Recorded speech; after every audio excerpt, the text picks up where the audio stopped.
नमस्कार आप सभी को। बिहार राज्य विशेष के टारगेट सप्ताह में स्वागत है आप सभी का। और 9वें सप्ताह में हम पहुंच चुके हैं। 8 सप्ताह हमने सफलतापूर्वक कंप्लीट किया है और आज हम 9वें सप्ताह में हम पहुंच चुके हैं। और 9वें सप्ताह में क्या चीज़ें हमें करनी है उसके बारे में हम बात करेंगे। और अभी तक किन विषयों को हमने सफलतापूर्वक समाप्त किया है उसके बारे में भी हम बात करेंगे। तो 9वें सप्ताह में आप पहुंच चुके हैं और अभी तक जो हमारे विषय समाप्त हुए हैं उनमें इतिहास हमारा समाप्त हुआ है। आज के इसी वीडियो में, इसी टारगेट में आपका सामान्य विज्ञान समाप्त हो जाएगा। सामान्य विज्ञान के साथ साथ सामान्य विज्ञान में विशेष रूप से जीव विज्ञान की हम बात कर रहे हैं। इतिहास में जब हम बात करते हैं तो प्राचीन भारत का इतिहास और आधुनिक भारत का इतिहास हमारा समाप्त हो चुका है और राज्य व्यवस्था हमारी समाप्त हो चुकी है। तो आप कह सकते हो कि प्रीलिम्स के जो कोर हैं वो लगभग लगभग समाप्त हो चुके हैं और अभी बिहार राज्य विशेष एक बड़ा सेक्शन है जिसको लेकर के हम यहाँ पे चल रहे हैं। आइए देख लेते हैं डे वाइज, अपने टारगेट के बारे में देख लेते हैं। तो डे वन जो हमारा देखना है, डे वन की जब हम बात करते हैं, 2 सब्जेक्ट हमारे चल रहे थे पिछले सप्ताह, वही अभी यहाँ पर भी चलेंगे। एक हमारा था बिहार राज्य विशेष और एक था सामान्य विज्ञान। सामान्य विज्ञान में भी विशेष रूप से जीव विज्ञान की हम बात कर रहे थे। तो डे वन में सबसे पहले बिहार की भूगोल के अंतर्गत अब आना है और बिहार की भूगोल के अंतर्गत जो टॉपिक आपको देखना है वो है भौगोलिक स्थिति एवं प्राकृतिक संरचना। बिहार की बिहार की भौगोलिक स्थिति, बिहार की भौगोलिक स्थिति एवं प्राकृतिक संरचना, ये आपका केबीसी नैनो की जो बुक है उसमें आपको देखने को मिल जाएगा। ठीक है, प्राकृतिक संरचना। इसके बाद जब हम बात करते हैं दूसरे सब्जेक्ट की डे वन में, तो यहाँ पे आनुवांशिकी एवं जैव विकास की बात होगी। आनुवांशिकी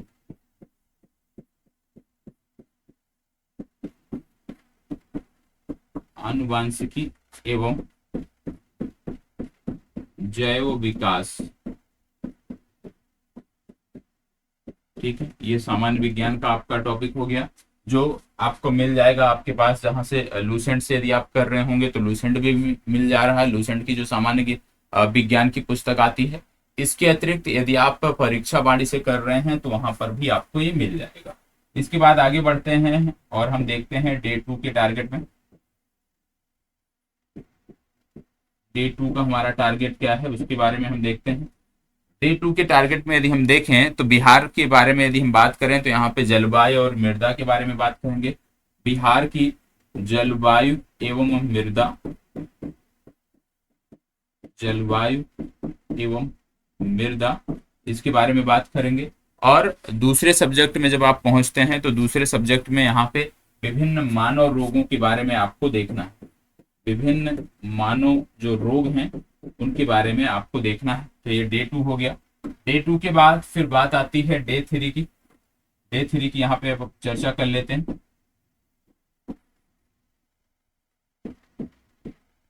डे थ्री की बात कर लेते हैं। तो डे थ्री में जो यहाँ पे हमें कवर करना है, जिसको कंप्लीट करना है, वो है अपवाह तंत्र एवं सिंचाई। बिहार के अंतर्गत अपवाह तंत्र एवं सिंचाई, इसको आप कवर करोगे। और उसी के साथ साथ जब आप सामान्य विज्ञान में पहुंच जाओगे तो यहाँ पे यांत्रिकी को आप कवर करोगे। ठीक है, यांत्रिकी को आप कवर करेंगे क्योंकि अब यहाँ से प्रारंभ क्या हो गया है, यहाँ से हमारा सामान्य विज्ञान के अंतर्गत जो हम कर रहे हैं अब वो हम भौतिक विज्ञान की बात कर रहे हैं, क्योंकि यहाँ पे जीव विज्ञान हमारा समाप्त हो गया है। तो अब यहाँ से आपका भौतिक विज्ञान प्रारंभ हो गया है डे थ्री से, और भौतिक विज्ञान में यांत्रिकी को कवर करेंगे। सेम पुस्तक की आवश्यकता है, जो सामान्य विज्ञान आप देख रहे हैं उसी पुस्तक से आपका काम चल जाएगा। यदि यहाँ पे सामान्य विज्ञान आपके पास नहीं है तो लूसेंट की जो सामान्य ज्ञान की पुस्तक आती है वहां से भी आपकी चीजें हो जाएंगी। ठीक है, तो ये डे थ्री का हो गया। डे थ्री के बाद फिर अब बात आती है डे फोर के टारगेट की। डे फोर का जो टारगेट है, इसमें अपवाह तंत्र एवं सिंचाई हमने डे थ्री में देखा था। डे फोर में कृषि एवं पशुपालन की बात होगी। बिहार के अंतर्गत कृषि एवं पशुपालन, और कृषि और पशुपालन के साथ भौतिक विज्ञान में जो हमें देखना है वो देखना है ध्वनि के बारे में। ठीक है, ध्वनि के बारे में हमें देखना है, ये भौतिक विज्ञान का आपका टॉपिक है। इसके बाद डे 5 निर्णायक, जो आप कह सकते हो अंतिम दिन जो हमारा इस सप्ताह का है, डे 5 की यहाँ पे हम बात कर रहे हैं। और डे 5 में यदि हम बात कर रहे हैं तो डे 5 में दो चीजें यहाँ पे आपको देखनी है। पहला, वन एवं वन्य जीव संपदा। बिहार के अंतर्गत वन एवं वन्य जीव संपदा, और इसी के साथ साथ एक छोटा टॉपिक है खनिज संसाधन। बिहार में खनिज संसाधन, ये दोनों आपको साथ साथ कवर करने हैं, खनिज संसाधन। ठीक है, और इसके बाद दूसरा टॉपिक जो भौतिक विज्ञान के अंतर्गत देखना है वो यहाँ पे आप देखोगे ऊष्मा के बारे में। ठीक है, ऊष्मा के बारे में। और इसी के साथ साथ आपके ये 5 दिनों का जो लेखा जोखा है वो यहीं पे समाप्त होता है। अब आपके पास 2 दिन है रिजर्व में, शनिवार और रविवार।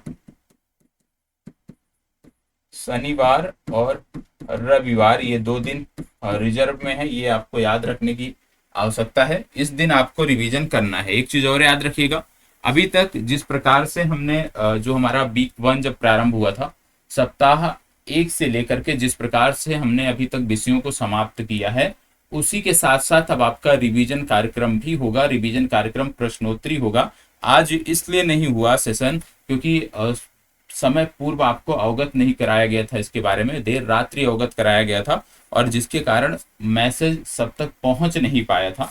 इस वजह से ये सेशन आज हो नहीं पाया था। लेकिन हाँ, मंगलवार, कल से ये सेशन निर्धारित समय पे, याद रखिएगा, मंगलवार पहले सूचित कर दिया जा रहा है आपको, इसलिए ये जो सेशन है मंगलवार से आपका नियमित होगा। और कल के लिए यहीं पे, क्योंकि वीकली टारगेट लगभग सभी देखते हैं, तो यहीं पे मैं आपको बता देता हूं कि मंगलवार को क्या चीजें आपको देखने को मिलेंगी सेशन में। और ये अनिवार्य रूप से देखने को मिलेंगी, लेकिन जरूरी है कि इसके पहले कुछ चीजों का आप अध्ययन करके आए। जैसे मंगलवार को क्या देखोगे आप, पहला सेशन आपका जो है वो 9:30 से उत्तर लेखन का सेशन है। और उत्तर लेखन के सेशन में आपको क्या देखने को मिलेगा, जो अभी हमारा मेंस एग्जाम चल रहा है, आप सब जानते हैं मेंस एग्जाम चल रहा है। अभी एक प्रश्न पत्र हमारा एक पेपर हुआ है GS1, तो GS1 का जो पेपर है ये सबके पास होना चाहिए। इसी का हम डिटेल्ड आप कह सकते हो एनालिसिस करेंगे। तो जो हमारी मुख्य परीक्षा अभी चल रही है, बिहार राज्य विशेष की जो मुख्य परीक्षा चल रही है, उसी मुख्य परीक्षा का जो एक प्रश्न पत्र अभी तक हुआ है, उसी प्रश्न पत्र का हम डिटेल्ड डिस्कशन करेंगे, डिटेल्ड चर्चा उस पर करेंगे। कब? सुबह 9:30 बजे के उत्तर लेखन के सेशन में। और इसके बाद बात आती है 10:10 वाले सेशन से।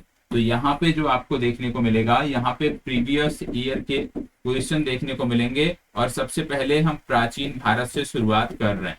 प्राचीन भारत के इतिहास से जुड़े हुए प्रश्नों से शुरुआत कर रहे हैं। आपको सिंधु सभ्यता खूब अच्छे से तैयार करके आना है। ठीक है, सिंधु सभ्यता तैयार करके आइएगा। जो प्रश्न होंगे वो सिंधु सभ्यता से जुड़े हुए प्रश्न होंगे।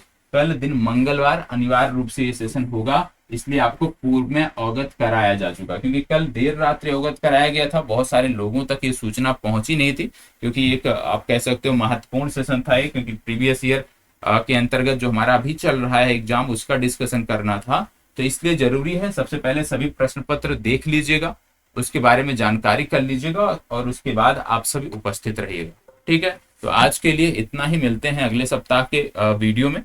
तब तक के लिए इसी प्रकार हमारे साथ बने रहें, और कोई सुझाव है तो अवश्य बताइएगा। आप में से बहुत सारे लोगों ने बताया कि जो प्रश्न पत्र अभी हुआ है GS1, उसका डिस्कशन कराया जाए, तो उसी सुझाव को ध्यान में रखते हुए ये बदलाव किए गए हैं। तो सब सुबह 9:30 बजे उपस्थिति अनिवार्य है, और उसके बाद प्रीवियस ईयर का आपका सेशन देखने को मिलेगा। ठीक है, और कैसा चल रहा है, टारगेट वीडियो कैसा चल रहा है, जरूर बताइएगा। आप में से लगातार काफी संख्या में लोग अपने डेली टारगेट को शेयर भी कर रहे हैं टेलीग्राम के माध्यम से। यदि अभी तक आप करना नहीं प्रारंभ किए हैं तो करना प्रारंभ कर दीजिए, क्योंकि इस सेशन को यदि आप फॉलो करते हुए चल रहे हैं तो निश्चित तौर पे आप देखोगे कि परीक्षा तक आपका जो पाठ्यक्रम है कम से कम 2 बार 100% कंप्लीट होगा। तो इसको ध्यान में रखते हुए लगातार लेकर चलना है। ठीक है, चलिए कल मिलते हैं, कल के सेशन में सुबह 9:30 बजे।